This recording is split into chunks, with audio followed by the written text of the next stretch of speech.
네, 국내 최대 풍수 컨설팅 회사 멋지동 컴퍼니 대표 멋지동입니다. 오늘 이사에 대한 이야기를 해보려고 합니다. 사실 참 이사에 대한 부분들을 그냥 단순하게 질문 주시는 분들이 정말로 많습니다. 그게 우리가 이사를 안 하고는 살 수가 없고 또 현대인들은 전월세로 지내시는 분들이 참 많기 때문에 우리가 짧게는 2년, 길면은 4년, 6년 혹은 그 이상 이렇게 있다가 또 집을 바꿔오곤 합니다. 이사는 제가 늘 이야기 드리죠. 집안 전체의 운이 바뀌는 정말로 중요한 일 중에 하나입니다. 그렇기 때문에 이사는 이사 가기 전부터 이사 간 후까지 완벽하게 여러분들이 잘 준비를 하셔야 되는 겁니다. 이 영상이 여러분들에게 그런 가이드가 되어 드릴 겁니다. 자, 본격적인 강의 영상들 보시기에 앞서서 각종 컨설팅 신청, 도서구매, 강의 신청, 그리고 프리미엄 액자인 저희 복바라기 구매 원하시는 분들 하단 고정 댓글 링크 참조하시면 되겠습니다.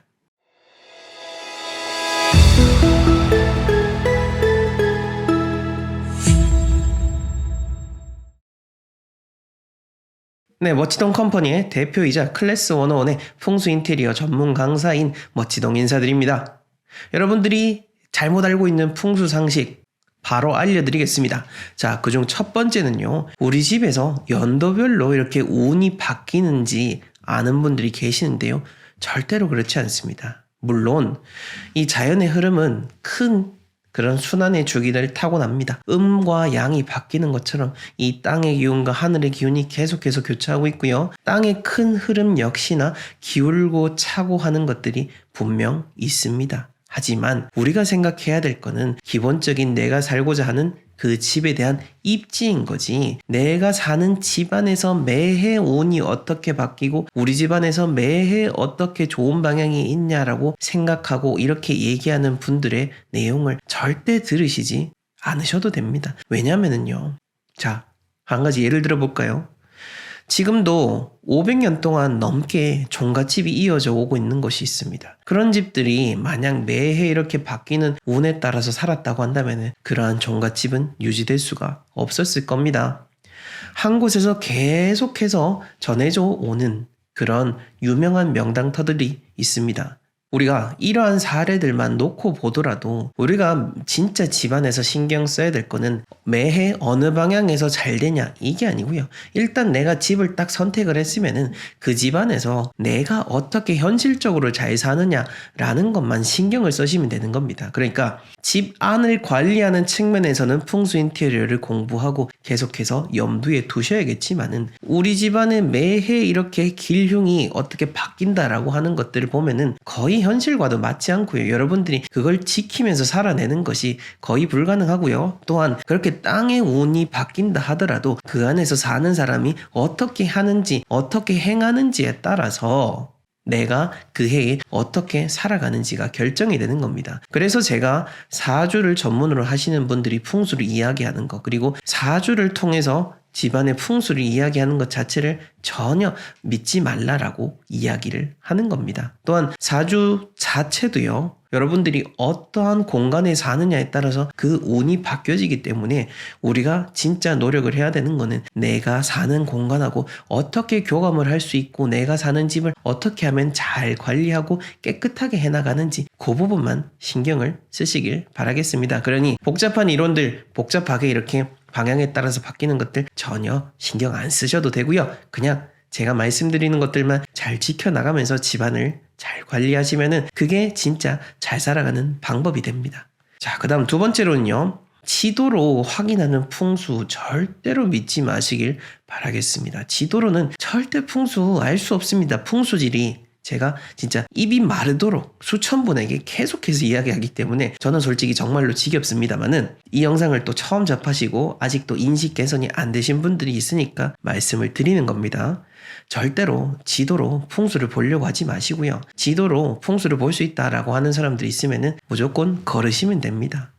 여전히 여러 홈페이지 같은 데 보면은 어떤 분들은 진짜 사주를 통해서 지도를 통해서 그 조상님 산소가 어떠한지 명확하게 다 알 수 있다 이렇게 얘기하는 사람들도 있는데 이게 말이 되겠습니까? 풍수는 정말 현실적으로 접목을 해야 되고 제가 아파트 풍수지리 강의를 별도로 하고 있는데 거기서도 이야기 드리는 게 풍수에 맞는 입지를 선택을 하게 된다면은 현실적으로도 투자적으로도 적합한 그런 명당 아파트를 고를 수가 있게 되는 겁니다. 하지만 그 부동산에 대한 입지는 아마 진짜 투자를 해보신 분들은 아실 겁니다. 부동산 입지는 직접 현장을 밟아봐야 하는 거지, 아무리 네이버 부동산이든 여러 어떤 지도 어플을 통해서 본다고 하더라도 그 실제 현장에서 느낄 수 있는 부동산 입지에 대한 부분을 절대 알 수가 없습니다. 풍수도 마찬가지입니다. 땅의 기운을 어떻게 지도로 알 수가 있는 겁니까? 지도로 이렇게 용맥 그려가지고 이렇게 기운이 흐르는 맥을 본다? 절대 말도 안 됩니다. 왜냐면요, 딱 그렇게 용맥을 그려보죠. 근데 현장에 딱 가면은 그게 산이 아닐 확률이 높습니다. 왜냐? 야산일 수도 있는 거고요. 그냥 지도상의 산이라 할지라도 실제 현장에서는 내가 사는 공간보다 낮은 그런 의미 없는 산일 수도 있습니다. 자, 그러면은 이렇게 생각하겠죠. 그럼 3D 지도로 띄우면 되겠네 라고 하겠지만, 그 역시나 3D 지도라고 하더라도 실제 현장을 그대로 구현해내지 못하고요, 여러분들이 살려고 하는 그 공간에서 딱 보여지는 그 주변이 의미가 있는 거지, 지도상에서 보는 거는 그냥 일반인들 수준에서 위치를 파악하는 정도에 불과하다라고 생각을 하면 되겠습니다. 자, 이렇게 얘기하면은 그럼 풍수를 어떻게 알아야 되냐라고 생각하겠지만은, 풍수 자체를 여러분들이 쉽게 생각을 하니까, 쉽게 얻으려고 하니까 이러한 잘못된 지식을 이야기하는 사람들의 말에 혹하고 넘어가는 겁니다. 풍수는 내가 사는 공간에 대한 부분, 내가 영업을 하려고 하는 그런 부분, 내 인생의 모든 것이 담겨있는 그러한 공간을 결정짓는 정말 중요한 학문입니다. 그것을 쉽게 정할 수 있다라고 하면은 그게 오히려 요행이고 잘못된 생각인 거죠. 쉽게 얻을 수 있는 게 아니고 제대로 된 전문가를 찾으셔야 되는 겁니다. 자, 그러니 이 지도를 확인하는 풍수 절대 이렇게 하지 마시고, 차라리 이럴 바에는 그냥 풍수 전문가 찾지 마시고 여러분들 셀프로 찾으시길 바라겠습니다. 자, 그 다음 세 번째로는요, 이 삼재에 대한 부분인데요. 삼재에 정말 많은 사람들이 여쭤보십니다. 제가 올해 삼재인데 이사 가도 될까요? 제가 올해 삼재인데 지금 부모님 이장해도 될까요? 라고 하는데, 삼재는요, 풍수하고 아무런 관련이 없습니다. 보통 특히 이 음택 풍수와 관련돼서 엉터리이신 분들이 삼재를 가지고 어떻게 올해는 이장하면 안 되고 어떻게 이렇게 얘기하는데, 제가 앞에서도 얘기했죠.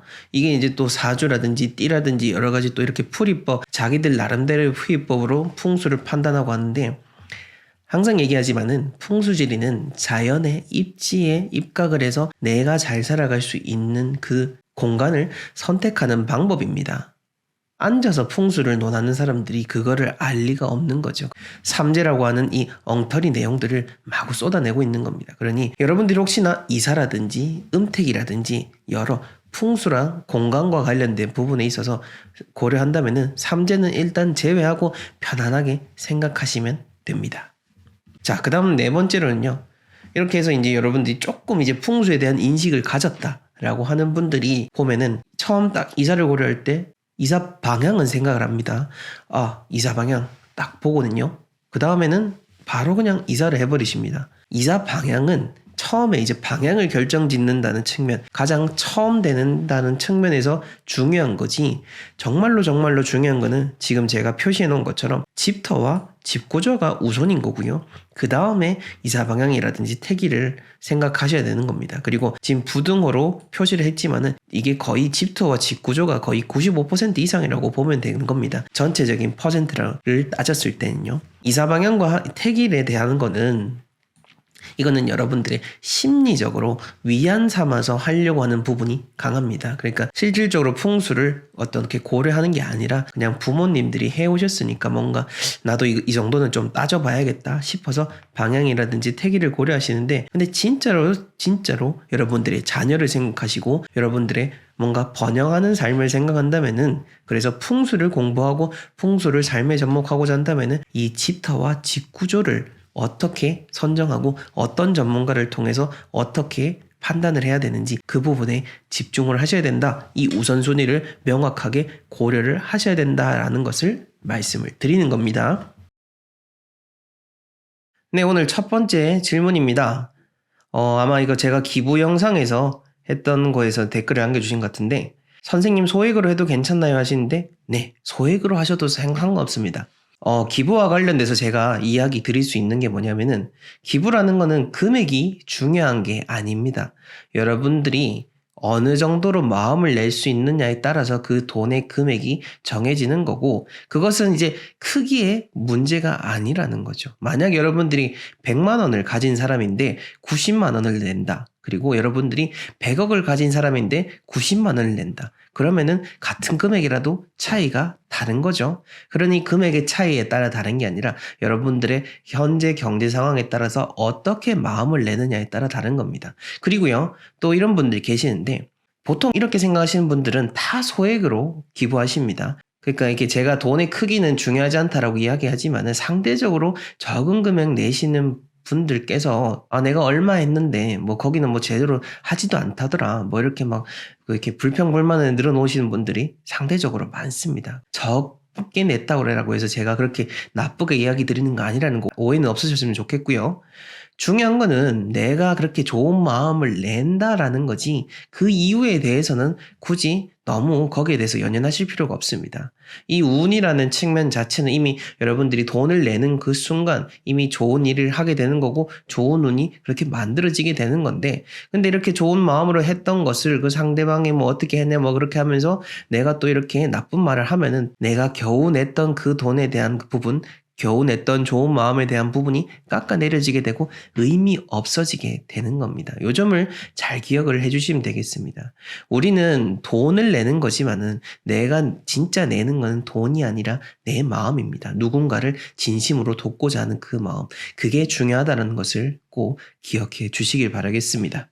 자, 그 다음 질문입니다. 송화자연미륵불 작년 초에 찾아가서 기도하고 몇 년 만에 귀한 손주를 얻었습니다. 올해 3월 감사기도 드리고 왔습니다. 마스터님 정말 감사드립니다. 네, 요거는 저희 천성조 명품 풍수 다른 채널에서 소원 명당을 계속해서 안내해드리고 있고 제가 얼마 전에 이제 소원 명당과 관련된 영상을 처음 멋진 공간 채널에서 올려드리고 이야기를 했는데요. 유튜브 상에서 소원 명당이라는 이름으로 이렇게 본격적으로 알리기 시작한 거는 저희 채널 저희 회사가 최초입니다. 최초이고 이 송화자연미륵불이 어떤 곳이냐라고 하면은 어떤 종교적인 의미로 접근하지 마시고요. 대통령 풍수자문을 하신 천성준 마스터님이 직접 영양에서 유일하게 딱 이 송화자연미륵불의 모습을 보고 송화자연미륵불이라는 이름을 최초로 붙이셔가지고 세상에 알린 분이십니다.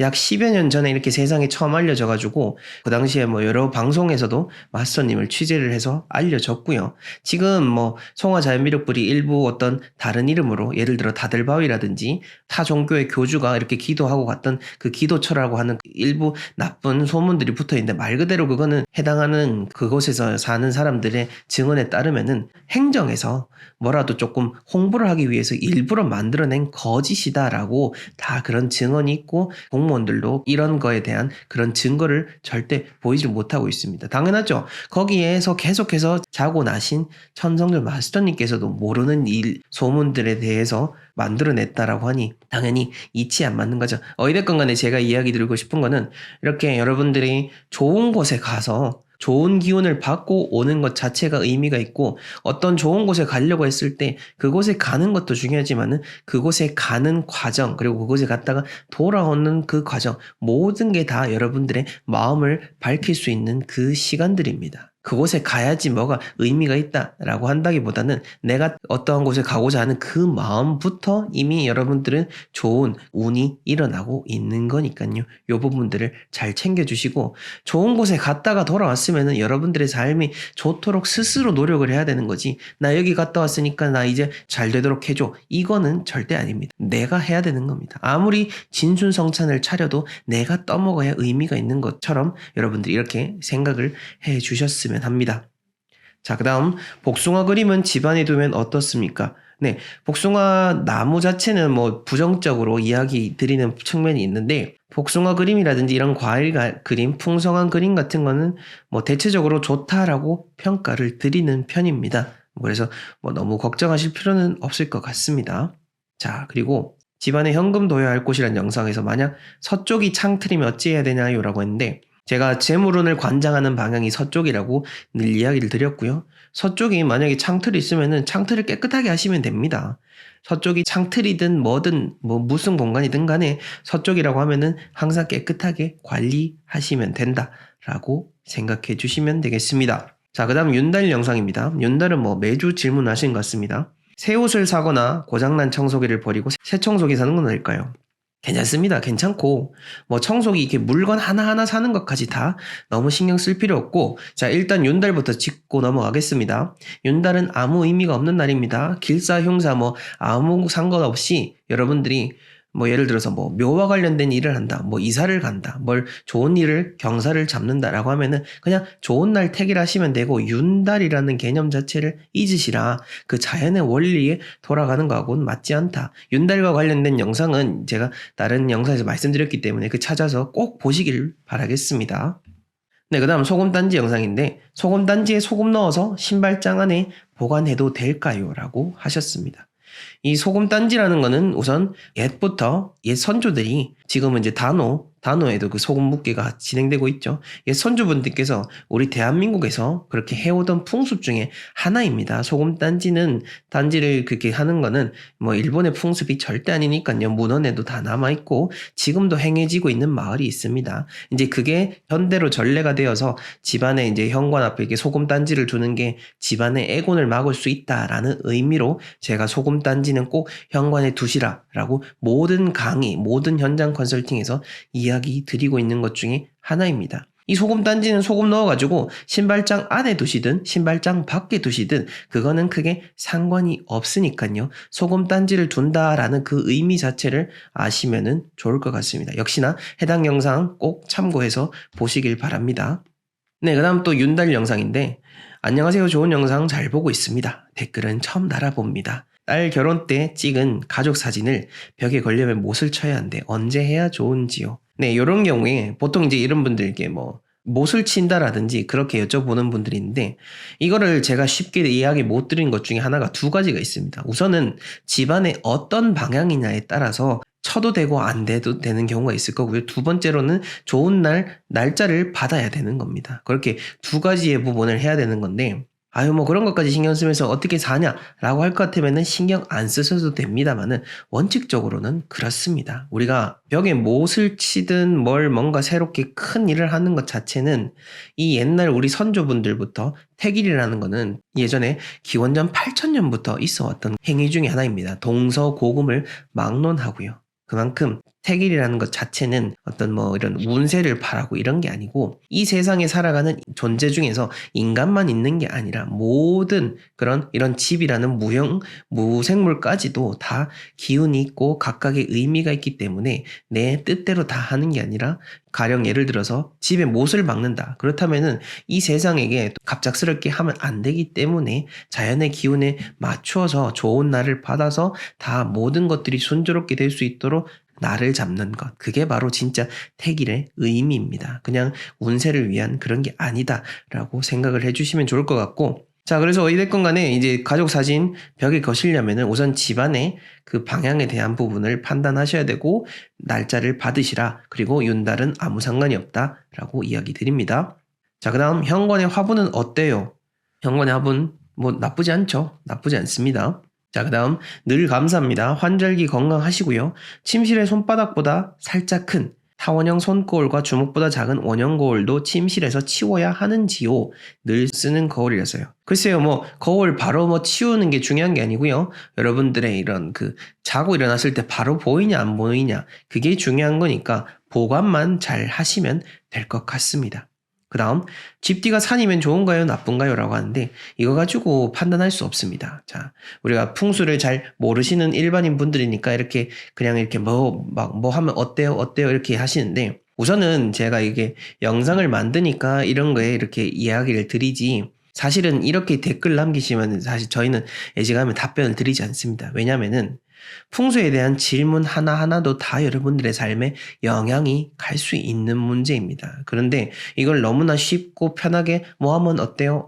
이거면 어때요? 이렇게 해버리면은 저희도 의미 있게 답변을 달아주시는 분들에게 더 성심껏 답변을 드리게 되는 거지, 풍수를 너무 가벼운 생각으로 질문을 달아드리고 또 거기에 쉽게 답변을 드리면은 또 가볍게 그냥 궁금증 해결하듯이 마치 이렇게 사주 보러 가가지고 뭐 우리 3월의 운세는 어때요? 2월의 운세는 어때요? 이거와 똑같아지는 겁니다. 하지만 절대 운세풀이 하는 곳이 아니라는 거, 여기는 여러분들의 삶이 최대한 바른 쪽으로 나아갈 수 있도록 안내해 드린다라는 거, 그 부분을 좀 기억을 해주시면 좋을 것 같고, 집 뒤에 산이 있으면 좋은가 나쁜가, 자 여기에 답변을 드리지 못하는 또 이유 중에 하나는 집 뒤에 산이 있는데 이분이 말하는 길을 집 뒤에 있는 산이 얼마나 멀리 떨어져 있는지, 그리고 그 산의 모양이 어떠한지 그거에 따라서 다 다릅니다. 그래서 이런 거는 일률적으로 이야기를 못 드리는 겁니다. 그러면은 사진 찍어서 보내주면 되겠네라고 하는데 그것도 역시나 안 됩니다. 왜냐? 현장에서 보여주는 게 중요한 거지, 그 사진 찍어서 보여주는 게 진짜 현장 그대로를 다 담는 게 아닙니다.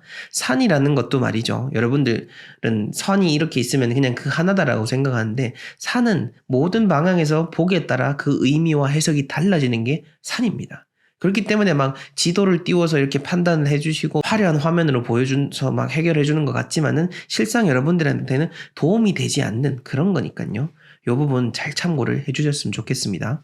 자, 그 다음 액자 방향, 멋지동님 2022년 방향도 알 수 있을까요? 라고 하셨는데, 아마 저희 복바라기 액자 구매를 해주신 분이 댓글을 달아주신 것 같습니다. 2022년, 그러니까 아마 이분 방향이 3살 대장군 방향 물어보신 것 같은데, 요거는 이제 검색해 보시면은 쫙 다 나와 있습니다. 이게 3살 대장군 방향이 순환해서 나오는 거기 때문에 쭉 다 나오는 거고, 2022년 같은 경우에는 3살 대장군 모두 다 북쪽에 있었죠. 북쪽에 있었고, 23년은 북쪽과 서쪽 이렇게 나뉜다라는 거 꼭 기억해 주시길 바랍니다. 자, 우선 첫 번째로 제가 앞부분에 이야기했던 그 가구에 대한 내용입니다. 우선은 가구, 앞사람이 놓고 갔던 가구, 아무리 좋은 가구라 하더라도 저는 가급적이면 그거 쓰지 말라 라고 이야기를 드립니다. 왜냐? 우리의 소중한 옷이 담겨져 있었던 거고, 제가 얼마 전에 올렸던 그 신발 영상에서도 말씀을 드렸죠. 내 몸이 가장 많이 닿는 그 물건이 나의 가장 많은 기운을 담고 있는 그런 존재다 라고 보시면 되고, 옷 역시나 마찬가지인 거고, 그 옷을 담고 있던 옷장이 바로 그 이전 집주인에 대한 그 많은 기운을 담고 있는 건데요. 그래서 가급적이면은 어떤 그 사람이 검증된 사람이라든지 누군지 모르겠다 라고 한다면은 가능한 한 그냥 새로운 가구 사셔가지고 들어가시는 게 좋고요. 물론 요즘은 이렇게 가구를 놓는 것보다는 기존에 이렇게 붙박이장이 있다 보니까 붙박이장 그러면 떼버려야 되냐? 라고 생각할 수 있겠지만은 그렇게까지 하실 필요는 없고요. 그렇게 불가피한 상황일 땐 그런 너무 비정상적인 이야기를 해서도 또 안 되겠죠.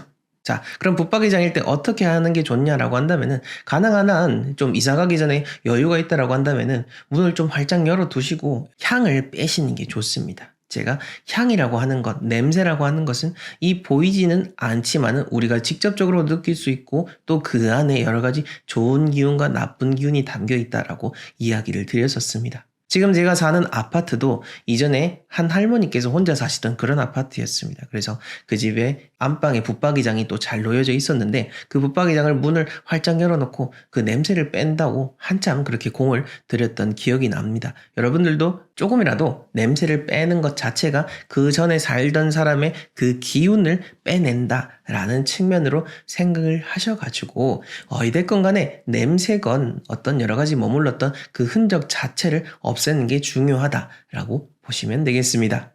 자, 그 다음 두 번째로는요, 청소용품입니다. 여러분들이 새롭게 이사를 가실 때 뭐 집안을 쓸던 빗자루라든지 쓰레받기 같은 거는 그 집에 두고 나오는 게 옛날부터 내려오던 그런 우리의 어떤 풍습 중에 하나였죠. 미신이라고 볼 건 아니고요. 불과 20, 30년 전만 해도 그렇게 집에서 쓸었던 쓰레받기나 빗자루는 집에 두고 나왔던 게 우리의 문화이기도 했었습니다. 문화이기도 하고요. 또 그 집안의 운과 관련된 것입니다. 집안에서 그렇게 쓸어 담던 지저분한, 물론 유용한 도구지만은 지저분한 것들을 여러 가지 담고 있던 그 물건들 두고 오시는 게 맞습니다. 자, 또 이렇게 얘기하면 아마 그렇게 얘기하실 텐데요.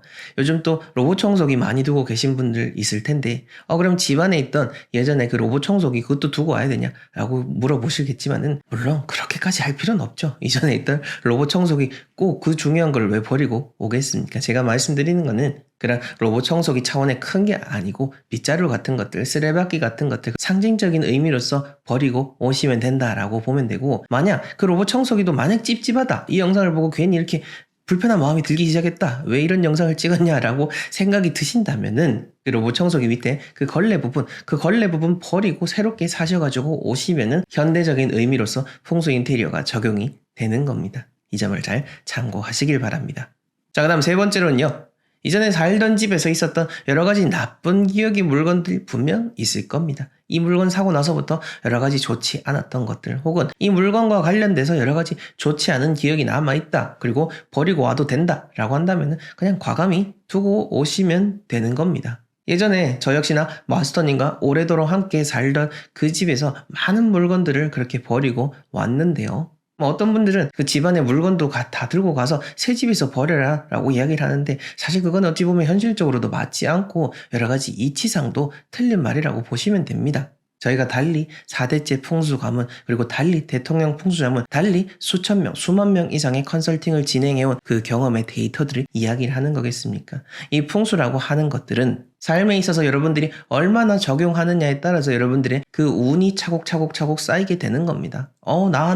나는 그렇게 해도 뭐 아무 문제 없던데 여러분들도 그렇게 하세요. 이거는 어찌 보면은 무책임한 말 중에 하나인 거죠. 나 하나의 삶으로 판단할 수가 없는 겁니다. 그래서 저희가 항상 경험을 중요시하고 그 수없이 많은 경험들이 쌓인 그 내용을 바탕으로 제가 이야기를 드리기 때문에, 제가 말씀드리는 영상, 저희 회사에서 만드는 여러 영상과 내용들이 다른 여러분들이 보시는 것과는 질적으로 차원이 다르다라는 것을 강조드리는 겁니다. 자, 어찌됐건 간에 여러분들 집안에서 이전에 있었던 그 나쁜 기운이 묻었던 물건, 여러분들의 계속해서 부정적인 마음을 끌고 온 물건들을 과감하게 버리고 오시고, 새 집에서는 새로운 가재도구를 사셔가지고 집안을 꾸미는 거, 그게 가장 여러분들의 집안에 좋은 운, 새로운 집에서 잘 될 수 있는 방법 중에 하나라는 것 꼭 명심하시길 바랍니다.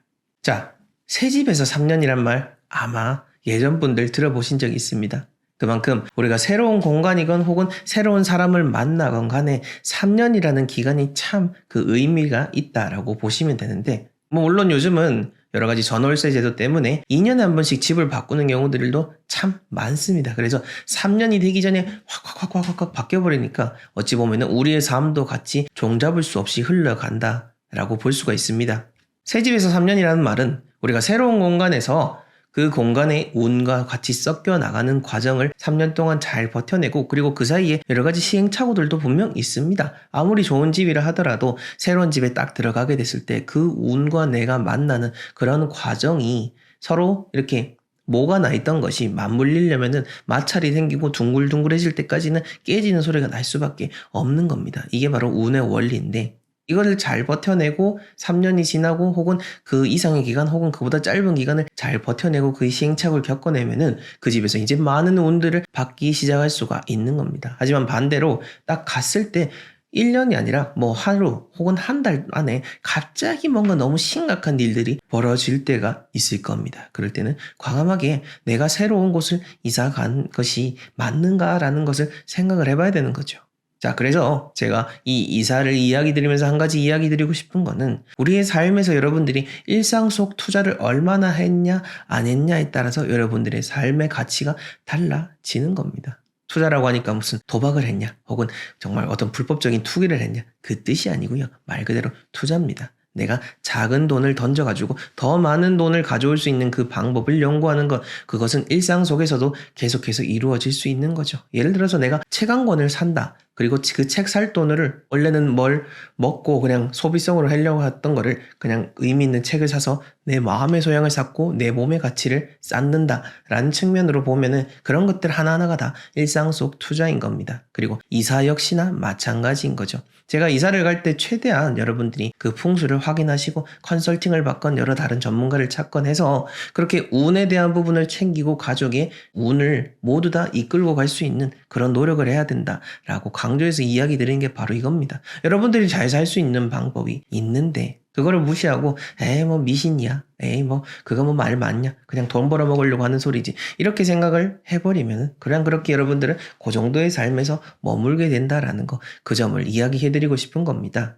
그리고 어떤 과감하게 끊어내야 될 때, 예를 들어서 내가 딱 이사를 갔는데 이 집은 정말 아니다 라고 한다면 또 그 과감히 그 집을 포기하는 것 역시나 투자 중에 하나인 거죠. 내가 계속해서 그 집에 있을 경우에 여러 가지 일들이 좋지 않고 내 삶이 망가지는 그것들을 끊어낼 수 있는 그것 역시나 그것은 여러분들이 일상 속에서 얼마나 많은 투자들을 행해 왔느냐에 따라서 그것을 결단하고 마느냐 그런 힘이 생기게 되는 겁니다.